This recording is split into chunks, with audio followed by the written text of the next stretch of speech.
What's up guys, my name is Nate, welcome back to another video. Today we are doing the almost 6-month review, it isn't quite 6 months, of my Dell laptop. I've had this laptop for almost 6 months now, and there's a lot of pros, but there's a couple of cons that I do need to go over to clarify and seeing if this laptop is perfect for you. Now, keep in mind, this configuration on laptop is the highest of May. Obviously, the configuration has changed, so all of the stuff on Dell's website has changed, so keep that in mind.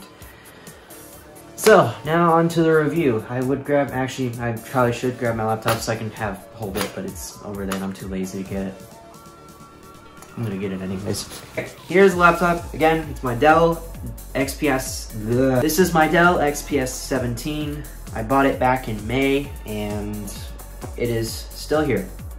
The fans are heating up because I closed it, and it's getting warm. We're gonna get to that. So, this laptop, I love this laptop to death. It is a really nice laptop. It is super powerful. It looks amazing, and I just love all the features with it. So, the first feature I'm gonna go up with is the screen. I love the screen so much. I think it's even all the way up, probably. Yep, it is all the way up. This is a really nice screen. It is a 4K OLED screen. It is very, very powerful screen. Doesn't make much sense, whatever. I've watched movies on this screen. It looks really, really nice. I also have this beautiful picture of the screen on it as well that I took with my camera. So I put that as my desktop screensaver because it looks freaking awesome. It has a really powerful GPU. Again, it has a 3060. It gets the jobs well done. I've actually programmed my laptop to do certain functions with it. So for example, when it's on battery, right now it is set to battery saver to automatically come on. This is also the newest Windows update. It has, it's 22H2 with newest Windows 11 update. Battery saver, I have it configured so when the laptop immediately comes unplugged, it goes into the battery saver mode and sets the power performance to energy saver. So the reason why this is I ran into a couple of issues, and this will kind of go into my negative. I've kind of messed around with this a little bit in the power settings to maximize the battery life on this, because the battery life on this laptop isn't really that good. That is one of the negatives of this laptop, is the battery life on this laptop kind of just sucks. It doesn't get more than like 3 hours of battery life. And yeah, so what I did are on normal occasions. So what I did is I actually ran a test. I grabbed my phone, grabbed my portable battery bank, set up a tripod, and put it on this windowsill right behind me. Also, you can see the pumpkin. It's almost Halloween. It's actually, the day I'm recording this is actually the 16th, so it's halfway there to Halloween.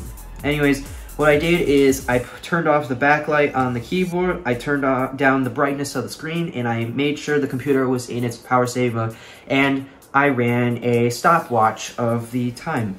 How long did it take? Well,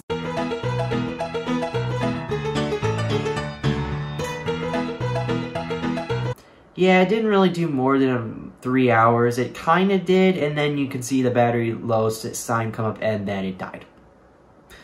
So battery life can last 3 hours, and that's with the brightness of this display turned all the way down, and the backlight for the backlit keyboard turned off.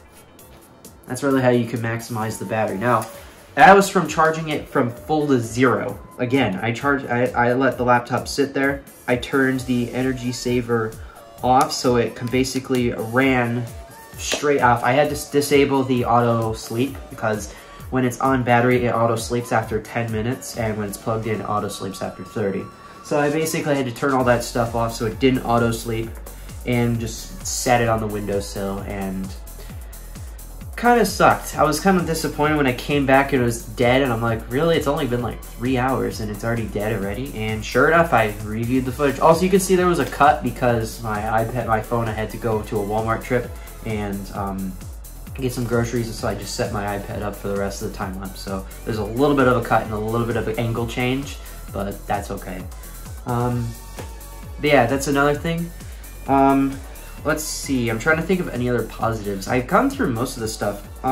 Again, it's really powerful. Even though this isn't a gaming computer, it acts like a gaming computer. Again, this has a 3060 GPU in it with a Core i9-12900HK. It has a processor that can boost up to almost 5 gigahertz, so it's a pretty beefy computer. Now, that leads me into the one negative thing. when it comes to performance, there's heat. And boy, does this thing produce a lot of heat. This laptop produces a crazy amount of heat. You can hear those fans ramp up at any time of point, and it just gets hot, and you can't really put it on your lap. If you're on like a couch or something, you have a blanket, you can't really set the laptop down because there's no airflow, because the airflow gets sucked in from the bottom and gets exhausted out the back. So the air circulation on this laptop isn't designed very well, and they've tried to maximize it over the years. It's gotten better. It's been a lot worse, and it got terrible. But also, it can also kind of vent outside the ports on the side, so I guess that's kind of a plus point, but really that's all I can say. Yeah, and then another I'm trying to think of other things. There's really not much more to talk about. Again, it's really powerful. Again, it gets hot and the battery just doesn't last as long as it should have. Also, some people might have a complaint about this. I certainly don't, since I have the right stuff. It only has 4 USB-C ports, and they're only USB-C. There's no full USB-A's anymore. And it does have an SD card reader and a headphone jack, which is good. The SD card reader, I'm glad they still kept.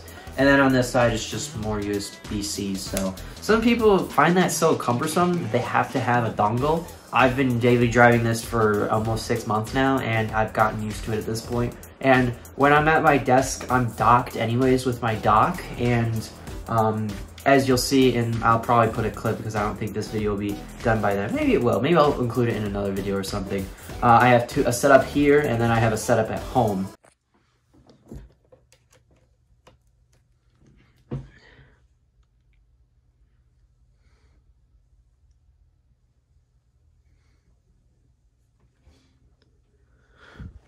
And both of them run off a dock that runs a power brick and then runs an external monitor or something. But my desk here is a little bit more complicated because there's a lot more wires, and it's all been cable managed, so it's all nice and neat. But yeah, but this video is probably not going to be much longer. Again, I still love this laptop. Now, again, the configurations probably have changed. This laptop has a RTX 3060, and it has a 64 gigabytes of RAM, which is probably overkill, but it's really good. I heard a really good example the other day. It was using Blender. Having the 64 gigabytes of RAM for Blender is probably a really good choice if you're going to be using Blender. And then the screen is just obviously great for watching movies or stuff. So, is this laptop worth it for me? Yes. Is it I can't say if it's is this laptop worth it for you?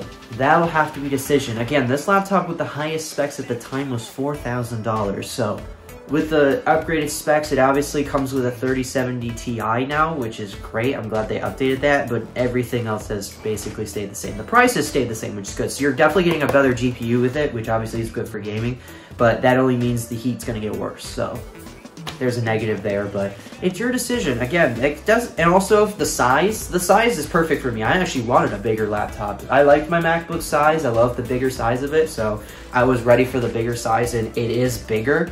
The screen's bigger, but the body isn't really much bigger than my MacBook. It might be just like centimeters bigger, but the screen real estate is much bigger.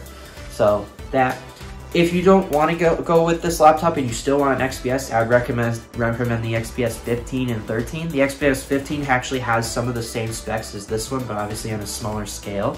So if you want to go with that, that's okay too. Anyways, guys, that's probably going to do it for this video. Thank you very much for watching. I hope you got some information out of this. I still love this laptop to death. I still use my MacBook on occasion. That's all I have to say. Again, thank you very much for watching. Hope you enjoyed this video. Like, subscribe, share this with your friends and family. And until next time, peace. Bye-bye.